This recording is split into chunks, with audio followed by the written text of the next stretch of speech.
मैं आचार्य रितेश कुमार आज की ऑनलाइन कक्षा में आप सभी का फिर से एक बार स्वागत करता हूं। जैसा कि हमारा विषय चल ही रहा है कक्षा 12 में बही खाता तथा लेखा शास्त्र के अंतर्गत अंशों का निर्गमन और उसके हरण एवं पुनर्निर्गमन से संबंधित न्यूमेरिकल सेक्शन। तो इसमें मैं 2-3 क्वेश्चन आपको पहले भी करा चुका हूं। आज मैं एक नए क्वेश्चन के साथ यहां आया हूं। इम्पोर्टेंट क्वेश्चन है, ये बोर्ड में आ भी चुका है। मैं ऐसे ही क्वेश्चन यहाँ चुनकर ला रहा हूँ जो मोस्टली बोर्ड में आ चुके हैं। ठीक है, ज़्यादा डिफिकल्ट क्वेश्चन बोर्ड में नहीं आता है, तो इसलिए जो सामान्य से क्वेश्चन हैं वो मैं यहाँ आ रहा हूँ लेकर। अगर आपको कोई अलग से क्वेश्चन पूछना हो, आपको लगता है आपको विजयपाल सिंह की यदि बुक है, यदि आपको कोई क्वेश्चन पूछना हो तो वो आप मुझे कमेंट्स बॉक्स में डालें, मैं उसका सॉल्यूशन जरूर लेकर आऊँगा अपनी अगली वीडियो में। तो आज मैं यहाँ एक जो क्वेश्चन लाया हूँ ये पहले यूपी बोर्ड में आ भी चुका है। ये विजयपाल सिंह का 35 क्वेश्चन है, मैंने लिखा भी है। पढ़ते हैं क्वेश्चन को। रमेश एंड कंपनी ने जिसकी अधिकृत पूंजी 1 लाख रुपए है, यानी जो उसकी अथोराइज्ड कैपिटल है वो 1 लाख रुपए है, जो 10 रुपये के अंशों में विभाजित है। तो 1 लाख रुपए कैपिटल है, 10 रुपये के अंशों में विभाजित है, यानी कंपनी के पास 10,000 अंशों की अधिकृत पूंजी है। अपनी संपूर्ण पूंजी 2 रुपये प्रति अंश पर निम्नलिखित शर्तों के साथ जनता को निर्गमित कर दी। 2 रुपये प्रीमियम पर संपूर्ण पूंजी, तो कितने 10,000 शेयर्स हैं, तो निर्गमन किया है उन्होंने issued shares is equal to 10,000। ठीक है, क्योंकि 1 लाख रुपए तो उसकी अधिकृत पूंजी थी। ठीक है, 1 लाख रुपए अधिकृत पूंजी थी, 10 रुपये का एक शेयर्स है, तो अंश कितने हो गए 10,000 अंश यहाँ हो गए। और संपूर्ण पूंजी का ही निर्गमन किया है, इसलिए 10,000 अंशों का निर्गमन किया है। अब जो शेयर्स है 10 का था, उसकी फेस वैल्यू अंकित मूल्य 10 का था, लेकिन वो कितने में बेच रही है कंपनी 12 में, जिसमें यहाँ पर शेयर 12 रुपये का है, जिसमें ₹2 प्रीमियम है विद प्रीमियम। ठीक है, अब हम चलते हैं इसकी मांगों पर कि कंपनी ने किस तरह इन अंशों के पैसों को मांगा है जनता से। तो वो कह रहे हैं आवेदन तथा आवंटन पर 7 रुपये। यहाँ पर आवेदन तथा आवंटन पर 7 रुपये हैं, आप इसको समझिए, ये दोनों मांगे एक साथ हैं। एक बार एक क्वेश्चन यूपी बोर्ड में ही आया था, शायद 2008 में, मुझे पक्का याद नहीं है, लेकिन उसमें ये लिखा था कि एप्लीकेशन, उसमें लिखा था आवेदन, मैं बताता हूं पहले उस क्वेश्चन के बारे में, फिर अपना क्वेश्चन को लाऊंगा, तथा आवंटन, यहां पे कॉल 5 रुपए की लिखी थी। यहां देखने वाली बात थी कि ये दोनों मांगे एक साथ हैं। बच्चों ने क्या करा, इस मांग को, आवेदन को अलग कर दिया और आवंटन को अलग कर दिया, 2.5 रुपये से ये कर दी, 2.5 रुपये से वो कर दी, जबकि ऐसा नहीं होता। ये दोनों मांगे एक साथ हैं, इनकी एंट्री भी एक साथ ही चलेगी। ऐसा नहीं कि आवेदन के हम अपनी मर्जी से 2.5 रुपये उधर कर दें और 2.5 रुपये उधर कर दें। ठीक है, सिंपल क्वेश्चन था, केवल मांग और प्राप्त की एंट्री थी, लेकिन वो बच्चों ने उसमें ना समझी के कारण ऐसा गलत कर दिया। तो ये ही चीज इसी क्वेश्चन में है कि आवेदन तथा आवंटन पर 7 रुपये, वो भी प्रीमियम सहित, यानी जो पहली मांग हमारी बनेगी एप्लीकेशन एंड, यहां प्लस नहीं लगाऊंगा मैं, एप्लीकेशन एंड अलॉटमेंट, अब लगाऊंगा प्लस प्रीमियम, क्योंकि ये मांग तो इसी के साथ है। वो कह रहे हैं 7 रुपये की है, तो 2 रुपये तो प्रीमियम है ही, हमें पता है, मैंने ऊपर लिखा भी है 2 रुपये प्रीमियम है। तो मांग कितने की हो गई इनकी, ये हो गई 5, हो गई 7 रुपये की। ठीक है, और 7 रुपये शेष याचना राशि पर, सो शेष जो था वो मान लेते हैं फाइनल कॉल पर। कितना हो गया शेष, 7, 5 रुपये शेष हो गया, 12 रुपये का शेयर्स करना था। सब्सक्राइब कैपिटल, यानी कंपनी मांग कैसे करेगी जनता से, जो प्रार्थना करेगी कि लाइए इतनी पूंजी, तो 50,000 रुपये तो एप्लीकेशन और अलॉटमेंट के मांगेगी कंपनी। ठीक है, और प्लस 20,000 रुपये प्रीमियम के। ठीक है, और अब 5 से 10,000 की फिर मल्टीप्लाई, 50,000 फाइनल कॉल के। इस तरह कंपनी पैसा अपना मांगेगी।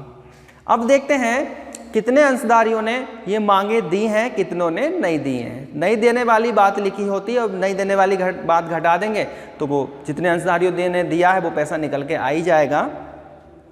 कह रहे हैं आवेदन तथा आवंटन पर मंगाई गई पूर्ण राशि प्राप्त हो गई। आवेदन तथा आवंटन पर मंगाई गई पूर्ण राशि प्राप्त हो गई, यानी कि जो पेड अप कैपिटल बनी, पेड अप कैपिटल का मतलब है जनता द्वारा चुकाई गई पूंजी, कि जनता ने कंपनी को कितना भुगतान कर दिया, तो वो चुकता पूंजी, दत्त पूंजी या इंग्लिश में पेड अप कैपिटल कहलाती है। तो 70,000 रुपये की यहाँ जनता ने पूरा के पूरा भुगतान कर दिया है। हो सकता है इसमें एरियर हो, इसमें एरियर का तरीका भी बहुत अच्छा बताया गया है क्वेश्चन में। बच्चे इसी चीज़ को नहीं पढ़ पाते हैं क्योंकि वो मोस्टली एक ही चीज़ की प्रैक्टिस करते रहते हैं, कोई चीज़ ज़रा सी हट जाए तो वो वही बच्चे थोड़ा सा खेल जाते हैं। किंतु एक सदस्य ने जिसके पास, ऐसे लिखा है बुक में, मैं बता रहा हूँ, जिसके पास रुपये 1,000 के अंश थे, बुक में लिखा है इस तरह, मैं दोबारा पढ़ता हूँ।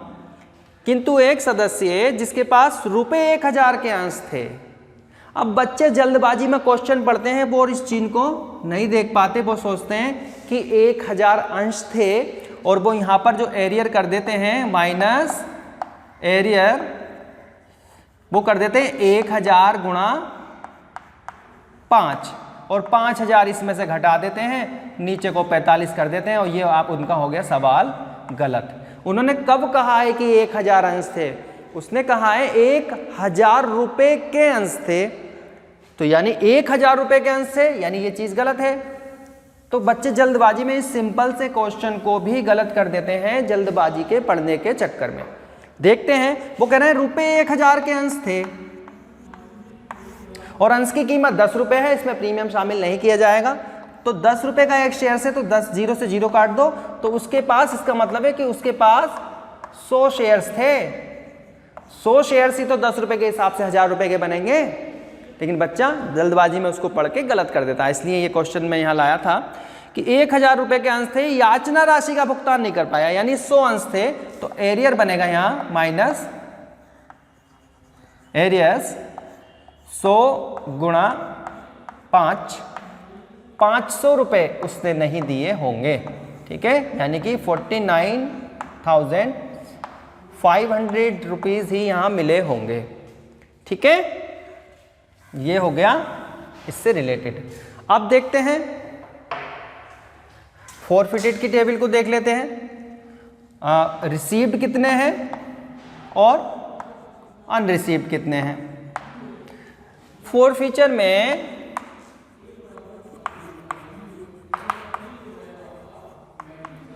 फॉरफीचर्स में जो है 100 शेयर्स का फॉरफीचर किया है और इसमें केवल रिसीव्ड अनरिसीव्ड ही देखना होता है। हरण की एंट्री केवल प्राप्त राशि और अप्राप्त राशि से बनती है, याद रखिए। प्राप्त राशि कितनी है उसका हरण करना है और अप्राप्त राशि कितनी है उसको पुस्तकों में दिखाना है। तो हमें यहाँ अप्राप्त राशि तो दी गई 500 रुपये, तो हमने अप्राप्त 500 रुपये लिख दिए। प्राप्त ये है, प्राप्त है ये और ये, लेकिन मैंने अभी पिछले वीडियो में आपको बताया था कि प्राप्त प्रीमियम का हरण नहीं किया जाता है।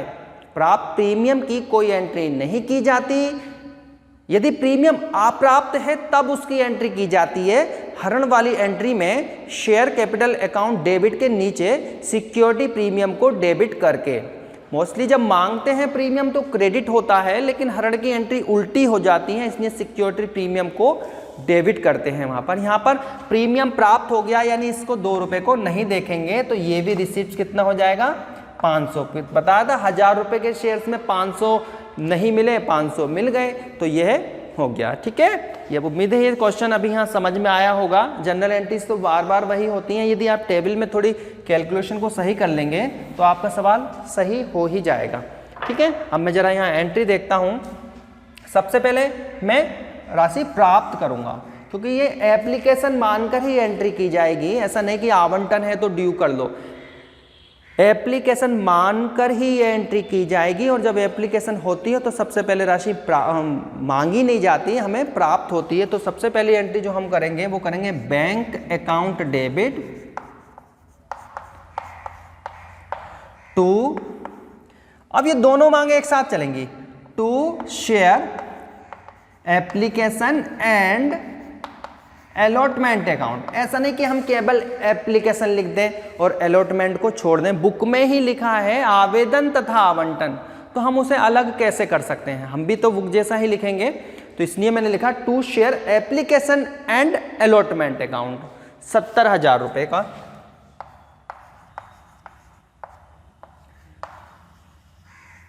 ठीक है, अब हम ड्यू करेंगे, अब ड्यू करने की एंट्री, ठीक है, ड्यू करते हैं अब।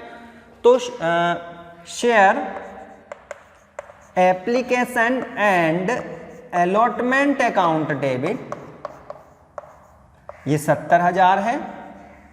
अब इसमें 50,000 शेयर कैपिटल के हैं, तो शेयर कैपिटल में जाएंगे, टू शेयर कैपिटल अकाउंट 50,000, और ये 20,000 है सिक्योरिटी प्रीमियम के, तो टू सिक्योरिटी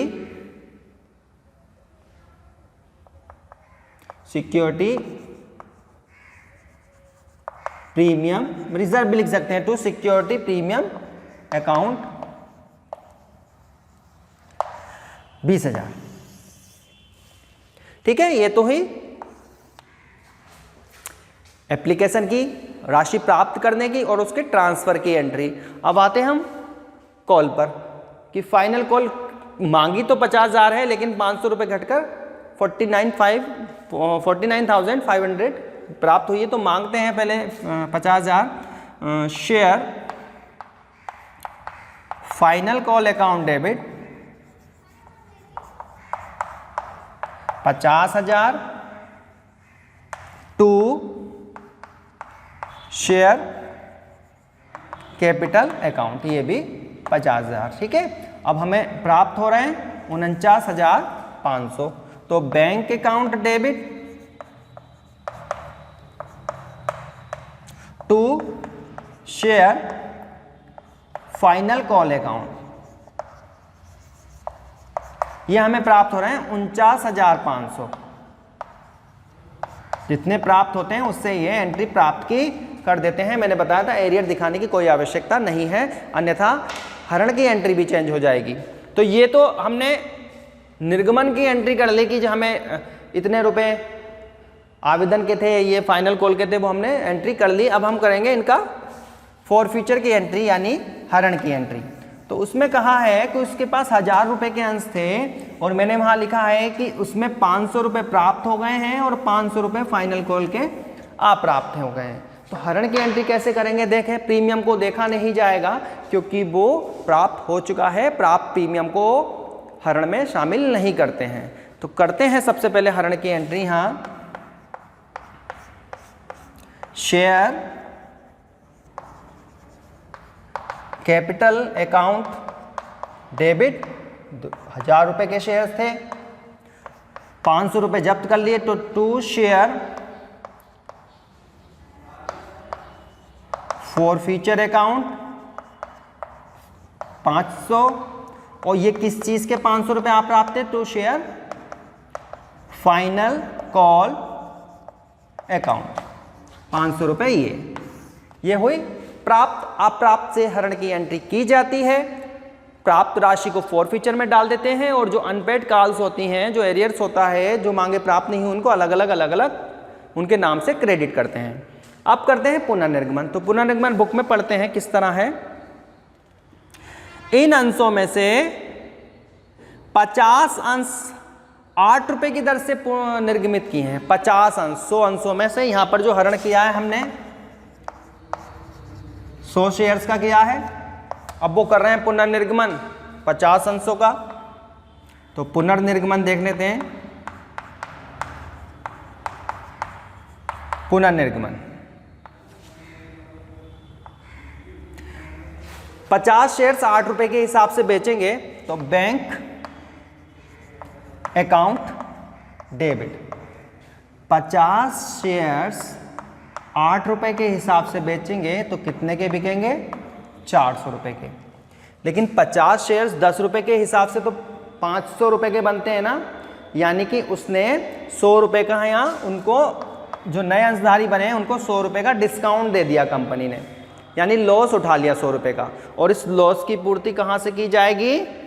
इस 500 में से। इसलिए यहाँ लिखेंगे शेयर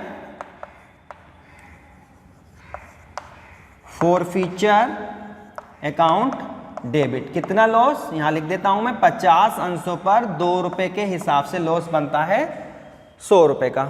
और लिखेंगे टू शेयर कैपिटल अकाउंट 500 रुपये। अब मैं यहाँ आती है बात कैपिटल रिजर्व की। तो मैंने कल भी बताया था कैपिटल रिजर्व कैसे निकाला जाता है। जितने अंशों का पुनर्निर्गमन कर दिया जाता है उन्हीं अंशों से संबंधित हरण की राशि की गणना करके पुनर्निर्गमन में दिया गया बट्टे की राशि को घटा देते हैं। देखते हैं, जैसे ये 500 हैं, 500 हैं तो 500 जो है तुमने कंपनी ने 100 अंशों पर हरण किया है ना।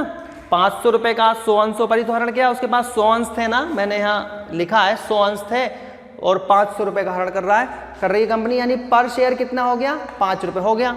और आपको चाहिए 50 अंशों पर, क्योंकि पुनर्निर्गमन 50 अंशों का हो रहा है, यानी 50 अंशों पर हरण की गई जो राशि है वो है 250, 250। तो इस 250 में से ये 100 रुपये घटेंगे, तब कैपिटल रिजर्व 150 रुपये का निकल कर आएगा। ऐसा नहीं कि आप इस 500 में से 100 घटा दें तो वो गलत हो जाएगा। ऐसा जब करते हैं जब जितने अंशों का हरण हो उतने ही अंशों का पुनर्निर्गमन होता हो। ठीक है, पुनर्निर्गमन से रिलेटेड अंशों का ही कैपिटल रिजर्व निकाला जाता है, उसी से संबंधित हरण की राशि देखकर, ना कि संपूर्ण राशि देखकर। तो कैपिटल रिजर्व की एंट्री कर लेते हैं, share forfeiture account debit 150 to capital reserve account, ये भी 150। ठीक है, तो ये आज का सवाल था। ठीक है, अच्छा भी था, सिंपल भी था, थोड़े समझने वाला सवाल था। तो इसी तरह के कुछ लॉजिक वाले सवाल ही यूपी बोर्ड में आते हैं, तो इसलिए ये मैं क्वेश्चन लाया था। उम्मीद है समझ में आ गया होगा। अब मिलेंगे नेक्स्ट वीडियो में किसी नेक्स्ट क्वेश्चन के साथ। जब तक के लिए धन्यवाद।